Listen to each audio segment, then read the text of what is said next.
لله والصلاة والسلام على سيدنا محمد وعلى آله وأصحابه أجمعين.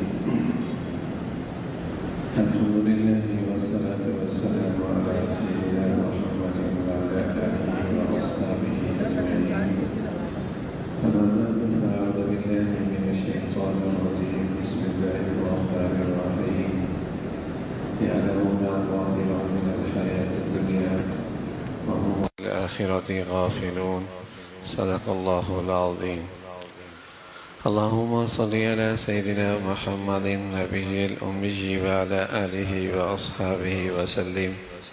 اللهم صل على سيدنا محمد النبي الأمي وعلى آله وأصحابه وسلم. میرے معزز مسلمان بزرگوں، عزیز بھائیوں اور امت مسلمہ کی مقدس ماں اور بہنوں،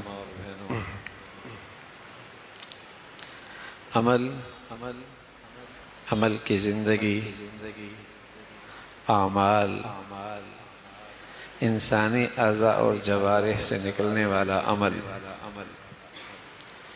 یہ جیسا ذہن بنتا ہے اور جیسی فکر بنتی ہے، جیسا عقیدہ ہوتا ہے، عمل بھی اس کے سانچے میں ڈھلتا چلا جاتا ہے۔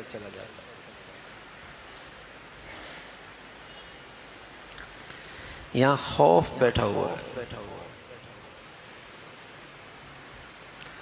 تو فوراً آدمی اپنے اعمال کے ذریعے اپنے تحفظ کا انتظام کرتا ہے۔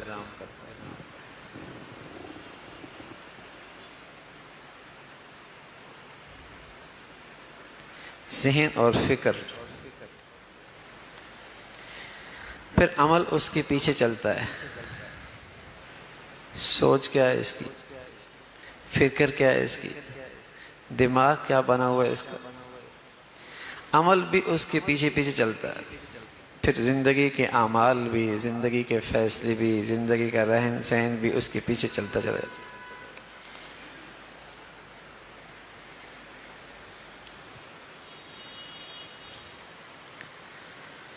ہمارا دین جو سوچ اور فکر بناتا ہے، دماغ بناتا ہے،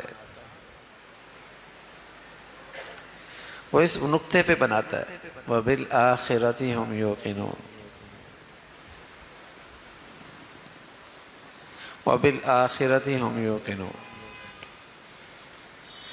کہ مسلمانوں کا اور کامیاب لوگوں کا مستقبل آخرت ہے اور مسلمانوں کو اس پہ یقین ہے۔ اب جتنا یہ ذہن بنا ہوا ہے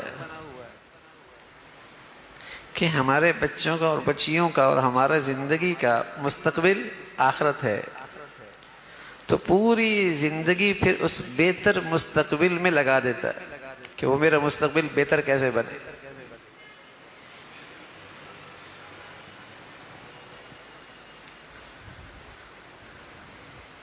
اب اس بہتر مستقبل کے لیے کچھ بھی چھوڑنا پڑے چھوڑ دیتا ہے کہ میاں اپنا مستقبل بہتر کرنا ہے۔ یہ مسلمانوں کی سوچ ہے، یہ مسلمانوں کا عقیدہ ہے، یہ مسلمانوں کا ایمان ہے۔ اس پر مسلمان بچے بچیوں کی ذہن سازی ہوا کرتی تھی کہ تم نے اپنا مستقبل بہتر کرنا ہے، بہتر مستقبل کی زندگی لیے یہ زندگی گزارو۔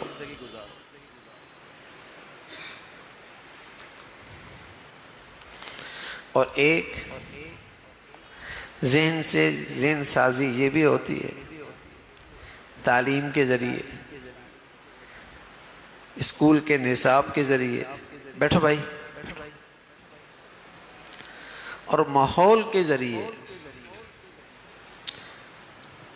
تعلیم کے ذریعے، نصاب کے ذریعے، ماحول کے ذریعے۔ بچوں سے پوچھو کیوں پڑھ رہے ہو؟ اپنا مستقبل بہتر کرنے کے لیے۔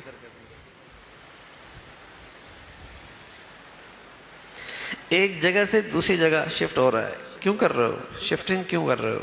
اپنا مستقبل بہتر کرنے کے لیے۔ یہ بچیوں کا رشتہ یہاں کیوں کر رہے ہو؟ ان کا مستقبل اچھا ہو جائے۔ یہ اپنے بچیوں کو تم باہر کیوں بھیج رہے ہو؟ بچوں کو ان کا مستقبل بہتر ہو جائے۔ ان کو اپنے اتنے گندے ماحول میں تعلیم کے لیے کیوں بھیجا؟ بس ذرا ان کا مستقبل بہتر ہو جائے۔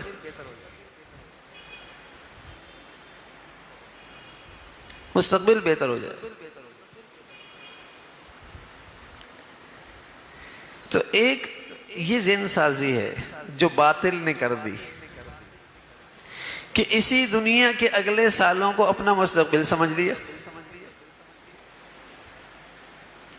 اور اتنی بڑی حماقت ہے، بہتر مستقبل کے لیے کہیں گیا اور جیسے ہی اپنی تعلیم مکمل کر لی مر گیا، تو کیا ہوا بہتر مستقبل کا؟ جیسی تجوریاں بھری مر گیا،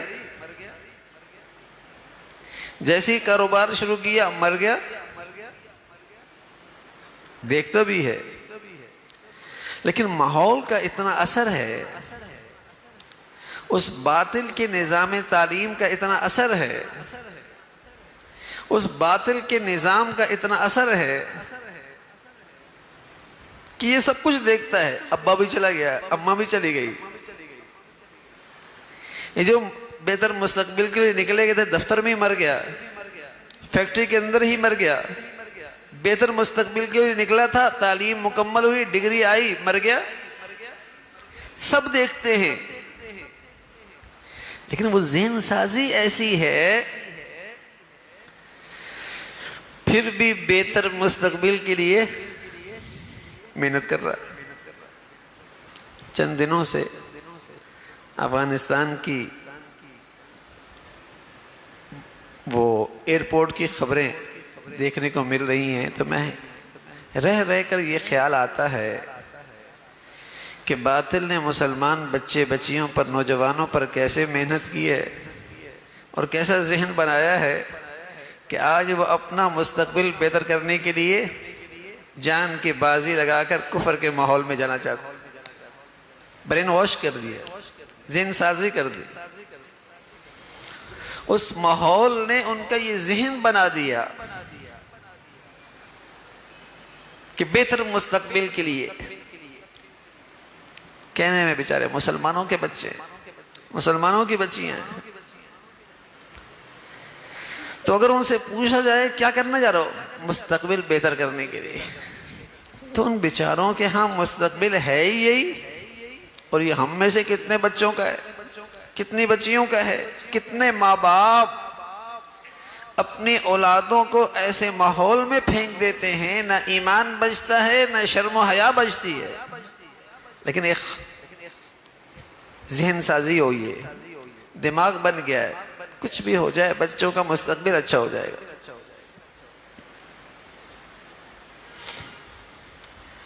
اللہ نے بتایا یہ سوچ کافر کی ہے، مسلمانوں کی یہ سوچ نہیں ہوتی۔ یعلمون ظاہرا من الحیات الدنیا وہم عن الآخرۃ غافلون، بس ان کی ساری صلاحیتیں اسی دنیا کے گرد گھومتی ہیں، وہ آخرت کو نہیں جانتے کہ وہ بھی کوئی بہتر مستقبل بنانے کی چیز ہے۔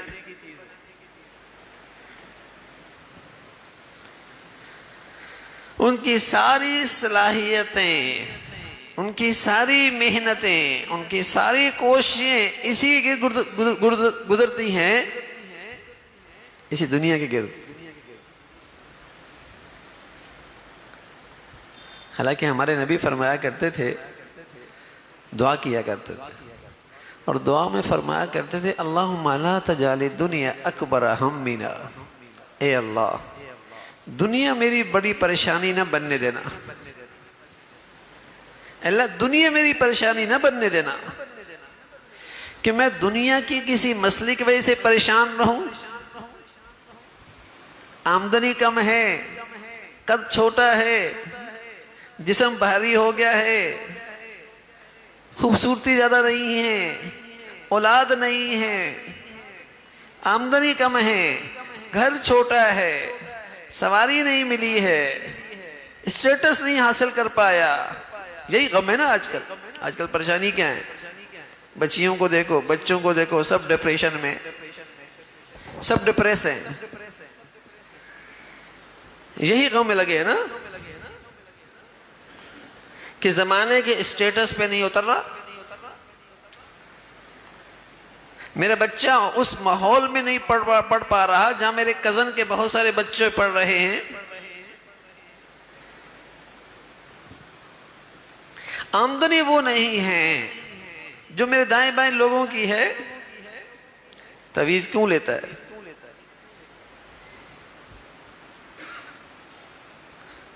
تعویذ کیوں لیتا ہے؟ پریشانی کیا ہے؟ کس چیز سے بے چین ہے؟ اگر کوریدو گے تو پتہ لگے گا کوئی دنیا کی پریشانی، اور یہی پریشانی اس کو ہر وقت اس پہ مسلط ہے. کوئی اس لیے نہیں پریشان کہ بیٹا نماز نہیں پڑھتا، کوئی اس لیے دکھی نہیں ہے کہ بیٹی حیا کی چادر نہیں اوڑھتی. کسی کو آپ اس تکلیف میں نہیں دیکھیں گے کہ بیٹا اللہ کی فرمانبرداری پہ نہیں آ رہا. کسی کا دکھ یہ نہیں ہوگا کہ شوہر فجر نہیں پڑھتا. کسی کو یہ پریشانی نہیں ہے کہ ہمارے گھروں میں اخلاق کا جنازہ اٹھ گیا. یہ پریشانی نہیں ہوگی. پریشانی کیا ہے؟ دنیا کی کوئی چیز. اور اللہ کے نبی دعا کیا کرتے، اللہم لا تجعل الدنیا اکبر ہمنا، اللہ میری دنیا پریشانی نہ بننے دینا. کہ دنیا کوئی ایسی چیز نہیں ہے بھائی کہ کوئی آدمی اس کی خاطر پریشان رہے.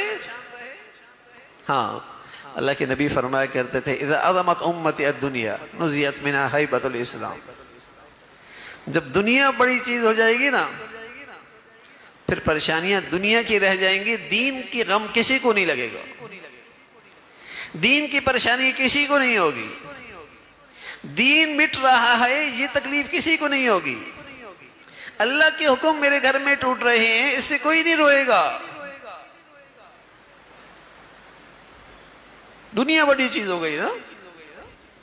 نزیت من ہیبۃ الاسلام، اسلام کی عظمت وقت دلوں سے نکل جائے گی. تو اللہ کے نبی دعا کیا کرتے تھے اللہم لا تجعل الدنیا اکبر ہمنا، اللہ دنیا میرا بڑا غم نہ بننے دینا. رسول کریم صلی اللہ علیہ وسلم فرمایا کرتے تھے لو کانت الدنیا عند اللہ تعدل جناح بعوضہ ما سقى منها کافرا شربا.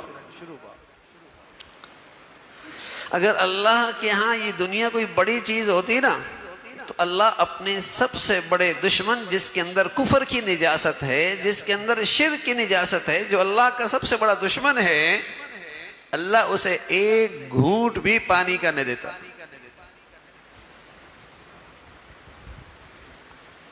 وہ مالک دنیا، وہ دنیا کا جو مالک ہے، وہ پھر اپنے دشمنوں کو یہ کیوں دیتا؟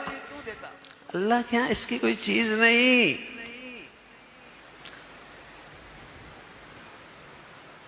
عمر رضی اللہ تعالیٰ عنہ لیکن اللہ کے نبی صلی اللہ علیہ وسلم کی خدمت میں آئے. آپ چٹائی پہ لیٹی ہوئی ہے، سبحان اللہ، سید الکونین، دونوں جہانوں کے سردار، امام الانبیاء، اللہ کے پیاروں کے پیارے، سارے پیاروں کے امام، چٹائی پہ لیٹی ہوئی ہے. بدن ریشم جیسے نرم، نشان پڑ گئے چٹائی کے اٹھے تو. حضرت عمر کہنے ہیں کہ یا رسول اللہ، یہ اللہ کے دشمن، یہ قبائل کے فلاں سردار وڈیرے عیش و عشرت کی زندگی گزار رہے اور آپ کے جسم پہ اس چٹائی کے نشان.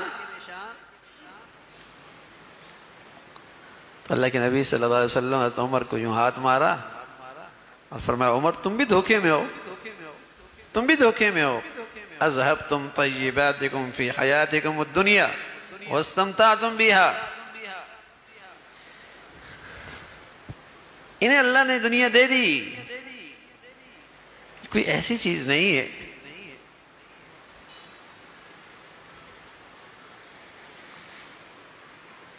اللہ کے نبی بس اوقات اپنے پیاروں کی تربیت کیا کرتے تھے اور مثالوں سے سمجھایا کرتے تھے. چل رہے تو ایک مردار بکری پڑی ہوئی، کان بھی کٹا ہوا، اور میں اس کو کتنے دام میں خریدو گے، اس کی کتنی قیمت لگے گی؟ یا رسول اللہ اس مردے کو، مردار کو، کنکٹی، اسے کون خریدے گا؟ اللہ اپنے پیاروں کی تربیت کر رہا ہے، فرمایا اللہ کے ہاں اس دنیا کی حیثیت اس مردار بکری سے بھی زیادہ نہیں ہے۔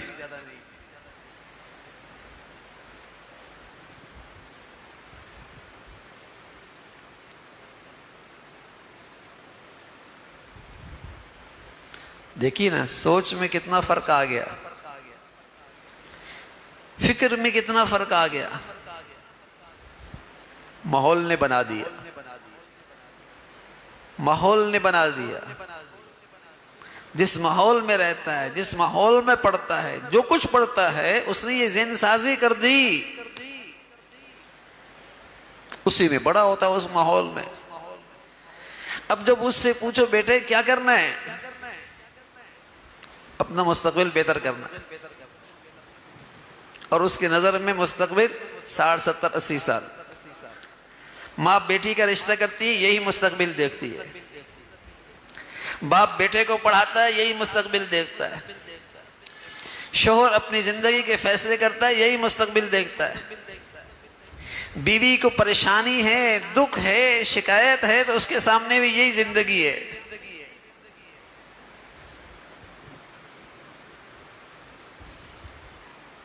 یعلمون ظاہرا من الحیات الدنیا، اللہ کہہ رہا ہے یہ تو کافر ہیں جن کے ہاں دنیا ہی سب کچھ ہے، وَهُمْ عَنِ الْآخِرَةِ غَافِلُونَ، آخرت کو بھولے بیٹھے۔ اور اللہ کے نبی دعا کر رہے ہیں اللہم لا تجعل الدنیا اکبر ہمنا، اللہ دنیا میری بڑی پریشانی نہ بننے دینا، کہ میں کسی دنیاوی معاملے میں، کسی دنیاوی چیز میں، کسی دنیا کے نقشے کے چھن جانے میں پریشان ہو جاؤں۔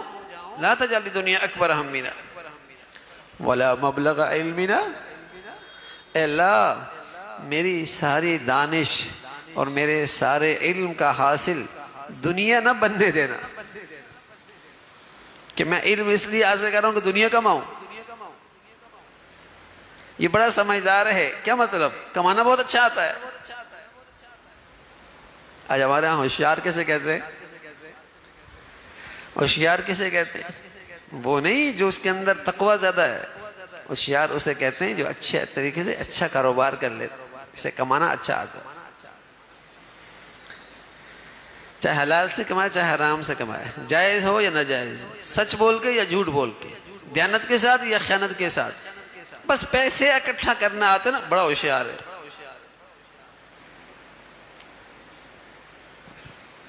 فرمایا وَلَا مَبْلَغَ عِلْمِنَا، اے اللہ میرے علم کا اور میری دانش کا حاصل دنیا نہ بننے دینا۔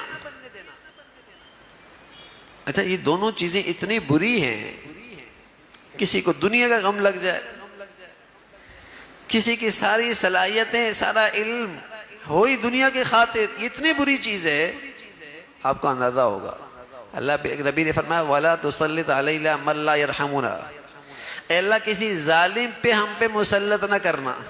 بتائیے ظالم کا مسلط ہونا کتنی بری بات ہے، تو آپ کو اندازہ ہوگا پچھلی دو باتیں بھی کتنی بری ہیں۔ تین چیزیں اللہ کے نبی نے مانگی نا، اللہ کسی ظالم کو ہم پہ مسلط نہ کرنا، تو ظالم کا مسلط ہونا کتنی بری بات ہے۔ تو یہ دو چیزیں بھی کتنی بری ہیں۔ تو ماحول دماغ بناتا ہے، ماحول ذہن سازی کرتا ہے، بلکہ سچ یہ ہے کہ اس بے دینی کے ماحول میں جتنا بھی ماحول ہوتا ہے اس سے آدمی کا برین واش ہو جاتا ہے، دوسری طرف وہ سوچتا ہی نہیں۔ حالانکہ کافر کا بھی آدمی مر جاتا ہے، کافر کی اولاد بھی مر جاتی ہے، لیکن وہ ذہن سازی ایسی ہے کہ ادھر دماغ جاتا ہی نہیں کہ کوئی اور زندگی بھی ہے۔ شکوہ کافر سے نہیں ہے، شکوہ اس مسلمان پر ہے جو آخرت پر ایمان بھی رکھتا ہے لیکن پھر بھی آخرت کو بھولے بیٹھا ہے، پھر پھر بھی اسے بھولے بیٹھا ہے، پھر بھی اس سے غافل ہے، اور اس کے سارے فیصلے اس دنیا کے گرد گھومتے ہیں۔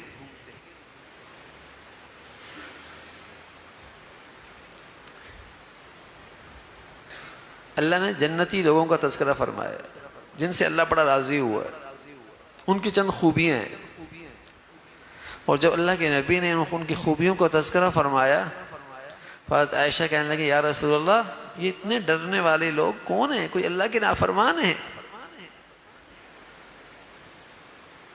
فرمانا نا، یہ اللہ کے مقبول بندے ہیں۔ ان کی خوبی کیا ہے؟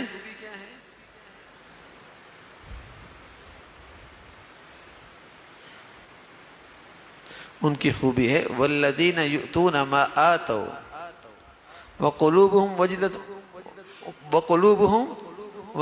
انہم الی ربہم راجعون اولئک یسارعون فی الخیرات وهم لا سابقون۔ یہ اللہ کے راستے میں خرچ بھی کرتے ہیں، اللہ کی آیات پہ یقین بھی رکھتے ہیں، لیکن ان کی ایک بڑی خوبی یہ ہے انہم الی ربہم راجعون، انہیں یہ ہر وقت فکر لائق ہے کہ اللہ کی طرف لوٹ کے جانا ہے، یہ فکر لائق۔ اولئک یسارعون فی الخیرات، یہ ہیں اللہ کے وہ بندے جو نیکیوں میں آگے بڑھیں گے، جن کا عقیدہ یہ ہے، جن کا نظریہ یہ ہے، جن کی فکر یہ ہے، جن کا ذہن یہ بنا ہے کہ اللہ کے پاس واپسی ہے، اللہ کے دربار میں حاضری ہے، وہ اپنا مستقبل بہتر کرنے کے لیے ہر وقت فکر مند ہیں۔ یہ ہیں نیکیوں پہ آنے والے، یہ ہیں اعمال صالحہ پہ آنے والے۔ ورنہ میرے عزیزو، اگر اس زندگی سے ہم غافل ہو گئے نا، تو بس اوقات کچھ دین کی چیزیں کر بھی رہے ہوں گے نا، تو وہ بھی دنیا بن جائے گا۔ صحابہ تاجر بھی تھے، زارع بھی تھے، کاشتکار بھی تھے، حکمران بھی تھے، جرنیل بھی تھے، سارے خوبیاں اور سارے دنیا کے نقشوں میں موجود تھے، لیکن ان کے یہ ساری دنیا کے نقشے عبادت تھی، کیونکہ وہ دنیا کے ان سارے نقشوں میں مشغول تھے آخرت سنوارنے کے لیے،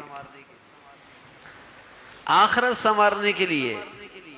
اور ہم بس اوقات اسلام کی عبادات کرتے ہیں وظائف کے طور پہ، تاکہ اس سے ہماری دنیا اور اچھی ہو جائے، اور جہاں دنیا ذرا سے خطرے میں آئی، عبادت بھی گئی، اللہ کا حکم بھی گیا، دیانت بھی گئی، سچائی بھی گئی، معاملے کی صفائی بھی گئی، اخلاق بھی گئے، نماز بھی گئی، اور مالی امور میں دیانت بھی گئی۔ کر رہا تھا یہ کچھ عبادات، کر رہا تھا کچھ نیکیاں کر رہا تھا، لیکن وظیفے کے طور پہ کر رہا تھا کہ دنیا اور اچھی ہو جائے۔ صحابہ دنیا کرتے تھے، ان کی دنیا بھی دین بن جایا کرتی تھی، اس لیے کہ وہ دنیا بھی آخرت سنوارنے کے لیے کیا کرتی تھی۔ اس لیے جہاں آخرت خطرے میں ہوتی، اپنی ساری دنیا سے دستبردار ہو جاتے، جہاں ان کی آخرت خطرے میں ہوتی، اپنی ساری دنیا سے دستبردار ہو جاتے تھے۔ اور ہماری جب دنیا خطرے میں ہوتی ہے تو اللہ کی عبادت اور بندگی سے دستبردار ہو جاتے، دیانت سے دستبردار ہو جاتے، سچائی سے دستبردار ہو جاتے، معاملات کی صفائی سے دستبردار ہو جاتے، وراثت کی صحیح تقسیم سے دستبردار ہو جاتے، دوسروں کے حق غصب کیا ہوا ہے، ہاں اس میں اللہ کا حکم نہیں زندہ کرتے۔ اس لیے جہاں دنیا خطرے میں ہے، وہاں ہم اللہ کے دین سے دستبردار ہو جاتے۔ اور صحابہ چونکہ اپنی دنیا آخرت کے نہیں کرتے تھے، جہاں آخرت خطرے میں اپنی ساری دنیا سے دستبردار ہو جایا کرتے۔ کتنا بڑا فرق ہے۔ ہم دنیا کے خاطر دین چھوڑ دیتے ہیں، اور وہ اپنے دین کی خاطر ساری دنیا چھوڑ دیا کرتے تھے. کیوں؟ اس لیے کہ ان کی سوچ صحیح تھی، ان کا عقیدہ ٹھیک تھا، ان کی فکر سلامت تھی کہ ہم تو دنیا میں آئے ہیں اپنا بہتر مستقبل بنانے کے لیے، اور وہ آخرت ہے.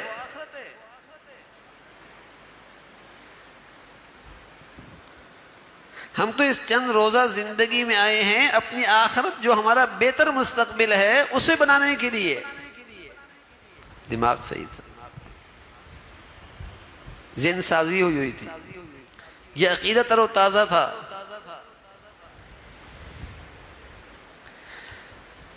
دنیا میں وہ بھی مشغول تھے، بازار جایا کرتے تھے، کاروبار کیا کرتے تھے، لین دین ہوا کرتا تھا،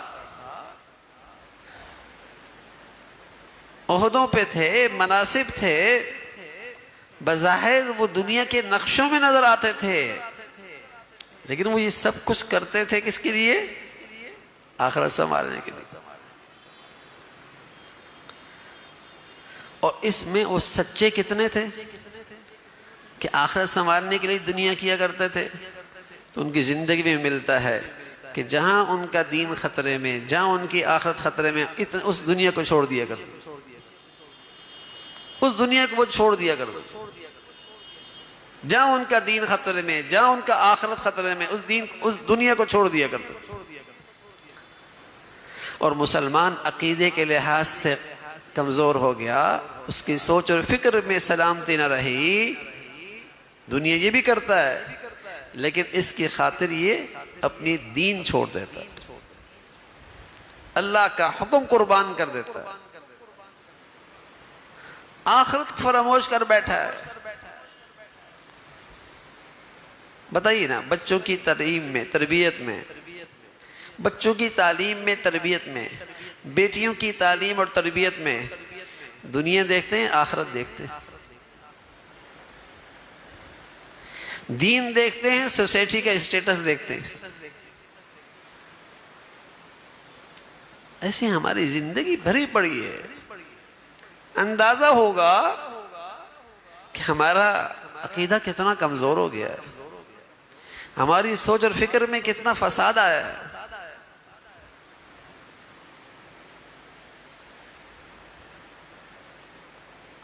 اور اتنا فکر میں سلامتی میں، سوچ اور فکر میں خرابی آئی کہ اس خرابی کو ہم خرابی سمجھتے بھی نہیں. کوئی صحیح کر رہا ہو تو ہمیں وہ کم عقل لگتا ہے، کوئی صحیح کر رہا ہو ہمیں وہ کم عقل لگتا ہے، اور جو غلط کر رہا ہو ہمیں وہ سمجھدار لگتا ہے.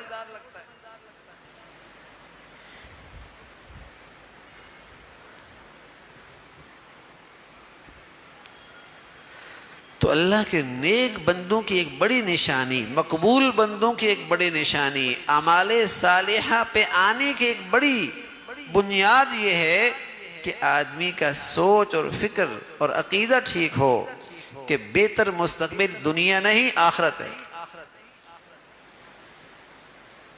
یہ عقیدہ ٹھیک ہو. اور برائی کی جڑ، بے دینی کی جڑ وہ کیا ہے؟ یہ عقیدہ ختم ہو گیا، یا اس عقیدے پہ ایمان کمزور ہو گیا.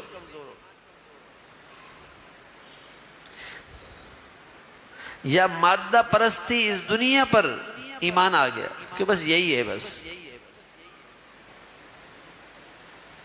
یہی ہے، بس اسی کے خاطر زندگی گزرتی ہے، اسی کے لیے بچے، اسی کے لیے بچیاں. اولاد تو کافر کی بھی ہوتی ہے، وہ بھی اپنے بچوں کا خیال رکھتا ہے، بچیوں کا خیال رکھتا ہے، پڑھاتا بھی ہے، کھلاتا بھی ہے، پلاتا بھی ہے، حفاظت بھی کرتا ہے، فکر مند بھی ہوتا ہے. یہی تو فرق تھا مسلمان اور کافر میں. کافر اپنے اولاد کو دیکھتا ہے 60-70 سال کے لحاظ سے، اور مسلمان اپنے بچوں کو دیکھتا ہے کھربوں سال کے لحاظ سے. یہی تو فرق تھا. تو مسلمان اور کافر کے بچے کی زندگی میں زمین و آسمان کا فرق ہوتا، عمل میں بھی، سوچ اور فکر میں بھی. مشرق مغرب کا فاصلہ ہوتا تھا سوچ اور فکر میں. وہ اس کے لیے جی رہا ہے، وہ آخرت کے لیے جی رہا ہے.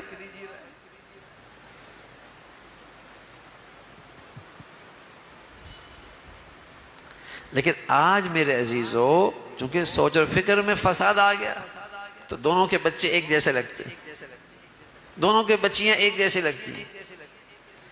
مسلمان کافر کے فیصلے اس دنیا میں ایک جیسے لگتے ہیں. اس کی تجارت اس کی تجارت میں کوئی فرق نظر نہیں آتا. وہ بھی سود حرام لیتا ہے، یہ بھی حرام لیتا ہے. اس کے معاملات میں اس کے معاملات میں کوئی فرق نظر نہیں آتا. دونوں کی زندگی ایک جیسے گزر رہی ہے.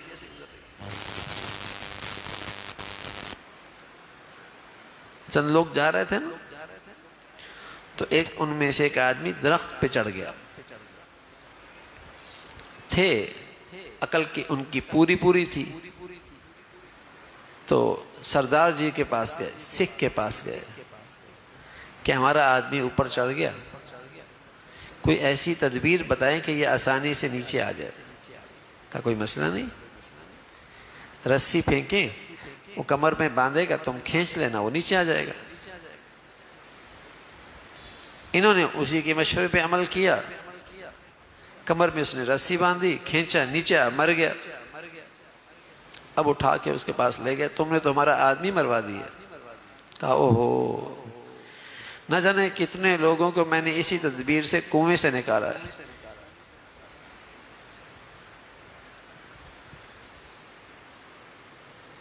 اسی تدبیر سے کتنے لوگوں کو کنویں سے نکالا ہے. تو میرے عزیزو، کافر کی ترقی اور ہے اور اس کی ترقی کا راستہ اور ہے. کافر کی کامیابی اور ہے اور اس کی کامیابی کا راستہ بھی اور ہے. مسلمانوں کی کامیابی اور ترقی اور ہے، اس کا راستہ بھی دوسرا ہے. دونوں کو ایک لاٹھی سے ہانکوں گے تو مسلمان مر جائے گا، رسوا ہو جائے گا، ذلیل ہو جائے گا.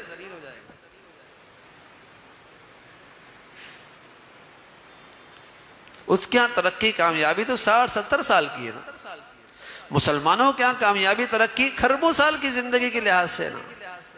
تو اس کا راستہ ہو رہے، ان کا راستہ ہو رہے.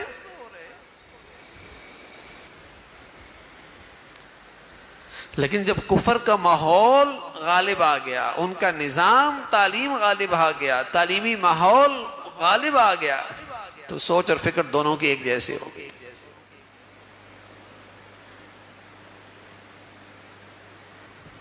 یہ بھی ویسے ہی سوچتا ہے جیسے کافر سوچتا ہے، اور اس کی زندگی کے فیصلے بھی ایسی ہیں جیسے کافر کی ہیں. یہ خرابی کی جڑ ہے. اس لیے رسول کریم صلی اللہ علیہ وسلم فرمایا کرتے تھے، یہ خرابی کی جڑ ہے. جڑ حب الدنیا رأس کل خطیہ، حب الدنیا رأس کل خطیہ. دنیا کی جو محبت رچ بس گئی ہے نا، یہ ہر برائی کی جڑ ہے. بھائی بھائی سے ناراض ہے، اس لیے نہیں کہ نماز نہیں پڑھتا، جاگیر کا مسئلہ ہے، زمین کا مسئلہ ہے. یہ جو بہن بھائی سے ناراض ہے، اس لیے نہیں کہ اللہ کا فرما بردار نہیں ہے، نہ وراثت کا مسئلہ ہے.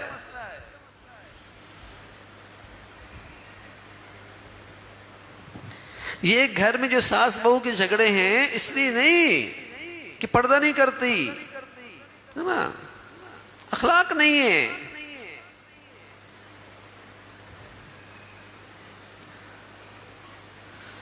دنیا بڑی چیز ہو گئی ہے، دنیا بڑی چیز ہو گئی.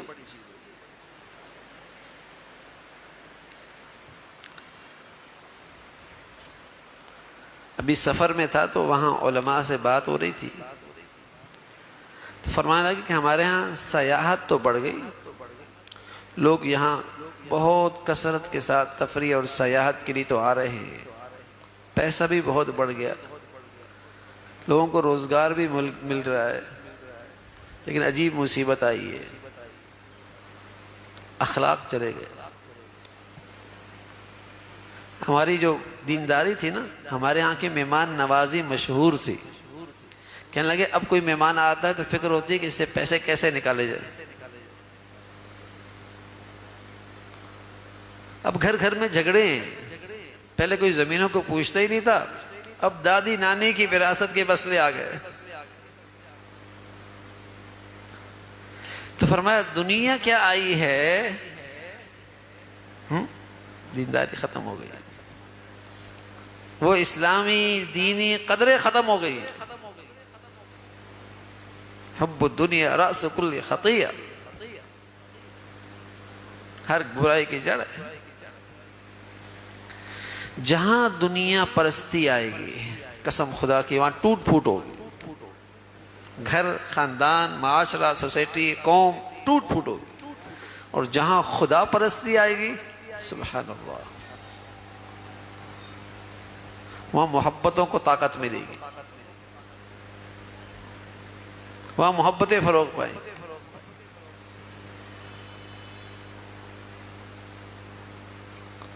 تو دنیا بڑی چیز ہو گئی، صبح شام فکر کوئی دنیا کی کوئی چیز ہے۔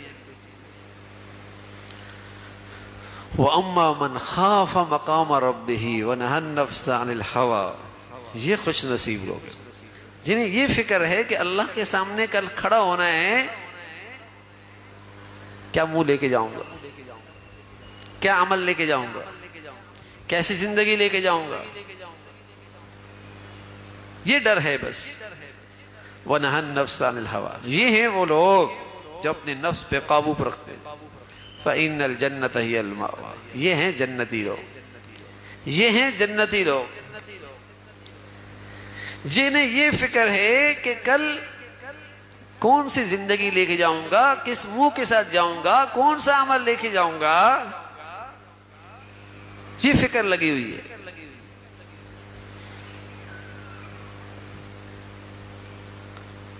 تو میرے عزیزو وہ حقیقی زندگی کی تذکری کیا کریں۔ اگر قرآن کو 5 حصوں میں تقسیم کرے نا تو ایک حصہ 5واں ایسا ہے جو صرف اس زندگی کے بارے میں اس تذکروں پر مشتمل ہے، اتنا اس زندگی کا تذکرہ ہے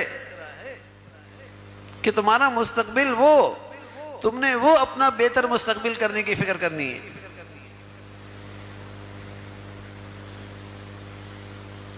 حضرت فاطمہ آئی رضی اللہ تعالیٰ عنہ، چکی پیسا کرتی تھی، پانی بھی اٹھایا کرتی تھی، گھر کے سارے کام کاج خود کیا کرتی تھی۔ کبھی یہ شکایت نہیں ہوئی کہ میں گھر کی 4 دیواری میں کیوں رہتی ہوں، اتنی بڑی خاتون، اتنی بڑی عالمی خاتون، عالمی نبی کی بیٹی بھی عالمی ہے نا، کبھی یہ شکایت نہیں ہوئی، سارے گھر کے کام کاج کرتی ہے۔ تو ایک دن حضور علیہ السلام کی خدمت میں بہت ساری بانجیاں آئیں، خادمائیں۔ حضرت علی رضی اللہ عنہ نے فرمایا جب ابا کے پاس خادمہ آئیں ایک تم بھی لے آؤ، کام کاج میں کچھ سہارا بنیں گی۔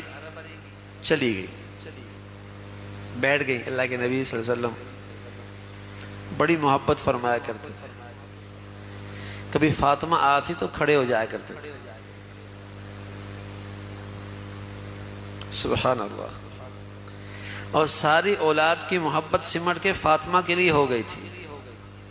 بیٹے بچپن میں چلے گئے، 3 بیٹیاں بھی چلی گئیں، ساری محبت اولاد کی سمٹ کے فاطمہ کے لیے ہو گئی۔ بتائیے کتنی محبت ہوگی۔ کھڑے ہو جاتے، ہاتھ چوم لیا کرتے۔ فاطمہ بھی ایسی تھی سبحان اللہ رضی اللہ عنہ۔ ایک دن عائشہ فرمانے لگی کہ میں نے فاطمہ سے زیادہ کسی کو اتنے جلدی روتا ہنستے ہوئے نہیں دیکھا۔ ہنسی اور رو پڑی، روئی اور ہنس پڑی۔ ہوا یوں کہ ایک دن اللہ کے نبی صلی اللہ علیہ وسلم نے فاطمہ سے کہا فاطمہ شاید یہ رمضان ہمیں نہ ملے، اگلا رمضان ہمیں نہیں ملے گا۔ تو فاطمہ رونے لگ گئی ابا کی جدائی سن کر۔ پھر اللہ کے نبی صلی اللہ علیہ وسلم نے فوراً فاطمہ کے کان میں کہا، کچھ کہا تو ہنسنے لگی۔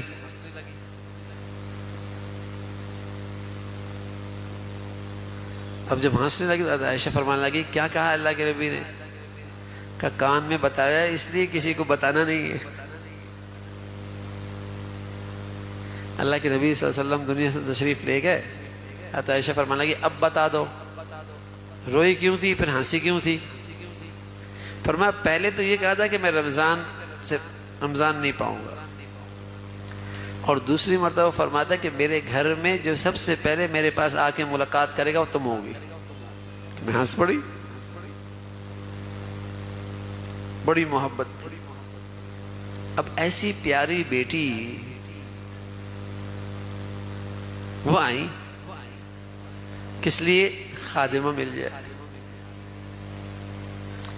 تو اللہ کے نبی صلی اللہ علیہ وسلم فرمایا فاطمہ ابھی کچھ مدینہ میں ضرورت مند باقی ہے نا، ان کی ضرورت پوری ہو جائے، تم ایک چیز دیتا ہوں، تم رات کو جب تھک ہار کے بستر پہ آؤ نا تو سبحان اللہ الحمدللہ اللہ اکبر 33 37 مرتبہ 34 مرتبہ پڑھ لیا کرو، تھکاوٹ بھی دور ہو جائے گی، کمائی بھی بڑی ہو جائے گی۔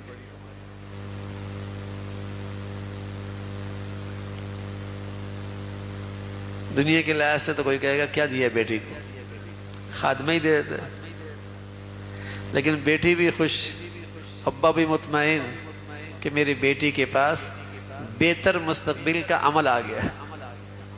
ہاں، بیٹی بھی مطمئن، ابا بھی خوش۔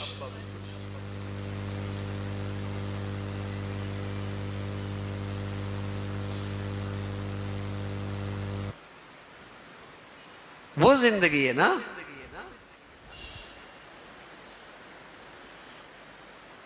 تو اس کی خاطر جی رہے ہیں، وہ بڑھیا ہو جائے۔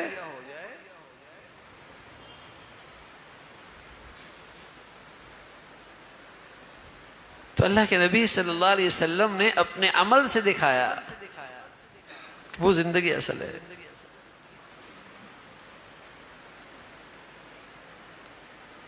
اس کو سنوارنا ہے، اور ماں کریں اللہ سے، ماں کریں اللہ سے۔ دنیا کی ضروریات یہ مانگے، لیکن جو چیز جتنی زیادہ قیمتی ہوتی ہے آدمی اس کو اتنا زیادہ وقت دیتا ہے نا، وہ اتنا زیادہ مانگتا ہے، اس کے لیے آدمی اتنی زیادہ طلب دکھاتا ہے۔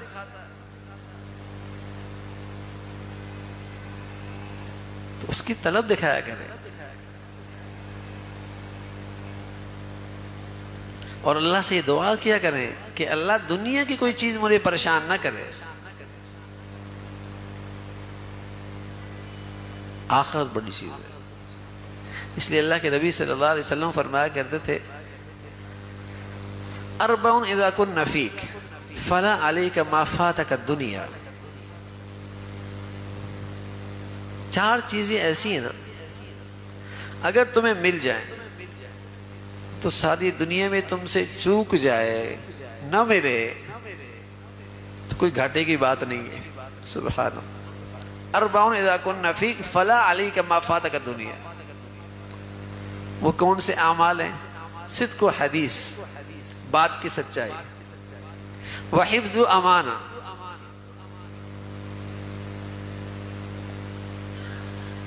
دیانتداری، وعفت فی طعمہ، لقمہ حلال، وحسن خلیقہ، اچھے اخلاق۔ سبحان اللہ۔ اب یہ سارے وہ اعمال ہیں جس سے آپ کا کل، آپ کا مستقبل بہت بڑھیا ہو جائے گا، آخرت بڑھیا ہو جائے گی۔ اللہ کے نبی نے فرمایا کسی کے پاس اگر یہ خوبیاں ہیں، دنیا چوک جائے کوئی بڑی بات نہیں، فلا علیک ما فاتک دنیا، وہ بڑی چیز ہے۔ تو میرے عزیزو آج ترجیحات بدل گئیں، اس تعلیم نے بدل دی، اس نظام نے بدل دی، اس ماحول نے بدل دی، اب ترجیحات ہی بدل گئی۔ اب سب سے بڑی ترجیح دنیا ہو گئی، سب سے بڑی فکر دنیا ہو گئی، سب سے بڑا غم دنیا ہو گیا، سب سے زیادہ محنت دنیا کے لیے ہو رہی، ترجیحات ہی بدل گئی، اس لیے کہ عقیدہ بدل گیا، سوچ میں کمزوری خرابی آ گئی، فکر میں بربادی آ گئی۔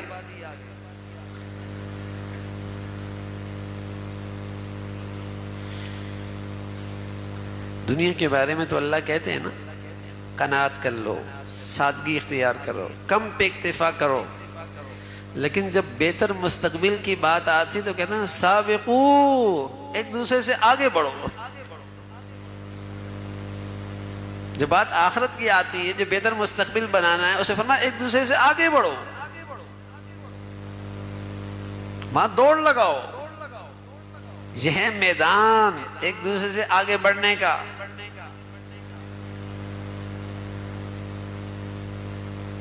یہ ہے میدان۔ تو میرے عزیزو، اللہ ہمارے بچوں کو ایسا ماحول دے دے، اللہ ہمیں ایسا ماحول دے دے کہ ہماری یہ سوچ اس میں خیر آ جائے، ہماری ترجیحات بدل جائیں، ہمارے دلوں میں آخرت کی عظمت اہمیت آ جائے۔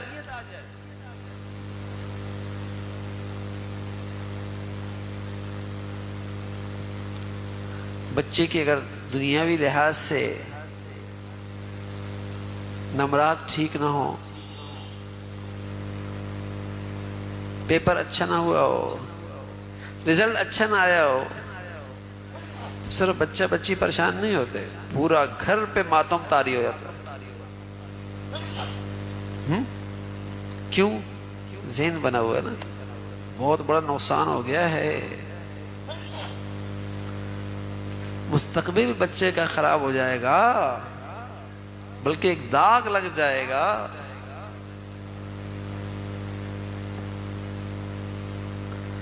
آخرت کے لحاظ سے نماز نہ پڑھے،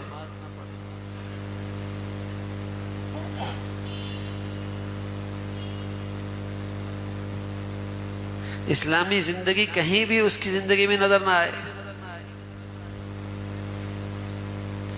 وہ مسلمانوں کا سا کوئی لگی نہیں، نہ ماتھے پہ بل آتا ہے، نہ کان پہ جوں نہیں۔ ترجیحات بدل گئی۔ حالانکہ نماز پڑھتا ہے باپ، ماں بھی نماز پڑھتی ہے، لیکن یہ پریشانی کیوں نہیں ہے؟ یہ پریشانی کیوں نہیں ہے؟ اس میں دکھ کیوں نہیں ہے؟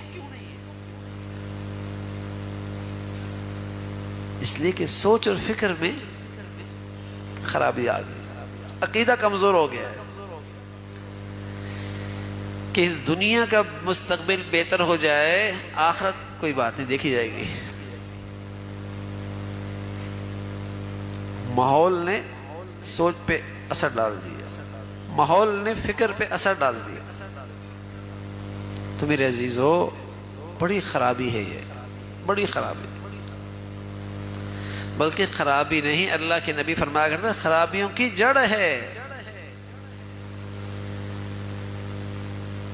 دنیا اگر سب کچھ بننے لگ گیا اور دنیا کے گرد زندگی گزرنے لگی اور اسی کے گرد فیصلے ہونے لگے، خرابیوں کی جڑ ہے یہ۔ اس لیے کہ یہ آدمی بیچارہ ایسا ہوتا ہے، پھر مسلمانوں کے گھروں میں پیدا ہوتا ہے، مسلمانوں کے سے اس کے نام ہوتے ہیں، اس کی پیدائش پہ مسلمانوں کی سی رسمیں ادا ہوئی ہوتی ہیں، لیکن بس اوقات دنیا کی خاطر یہ اپنا اسلام بھی چھوڑ دیتا،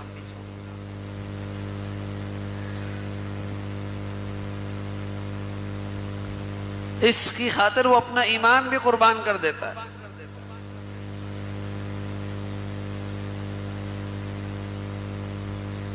اللہ ہم سب کی حفاظت فرمائے، اللہ ہم سب کی حفاظت فرمائے، اور اللہ رب العزت ہمیں آخرت کی سچی فکر نصیب فرمائے۔ اللہ کرے بھائی میرے عزیزو، ہم سب کی زندگی کے فیصلے میں سب سے بڑی ترجیح آخرت کی زندگی بن جائے۔ ہم اپنے بچوں کا جب مستقبل کی فکر کریں کہ اس کا مستقبل بہتر ہو، بہتر مستقبل کی زندگی ہو، تو آخرت کو سامنے رکھیں، اور یہ اولاد کے ساتھ، اور یہ اپنی ذات کے ساتھ، اور یہ اپنے گھر والوں کے ساتھ، اور یہ اپنے بہن بھائیوں کے ساتھ، سچ کہہ رہا ہوں، حقیقی خیر خواہی ہے، حقیقی خیر خواہی یہ ہے۔ اللہ ہم سب کو یہ فکر نصیب فرمائے۔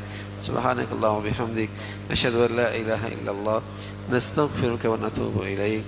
سبحان اللہ و بحمدہ، سبحان اللہ العظیم، لا الہ الا اللہ الحلیم الکریم، سبحان اللہ رب العرش العظیم۔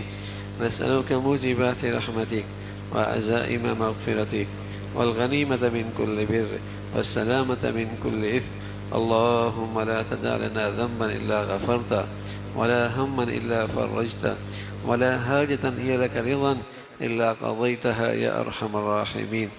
ربنا ظلمنا أنفسنا وإن لم تغفر لنا وترحمنا لنكونن من الخاسرين. يا حي يا قيوم برحمتك نستغيث نستغفرك ونتوب إليك. اللهم إنا نسألك العفو والعافية في الدنيا والآخرة.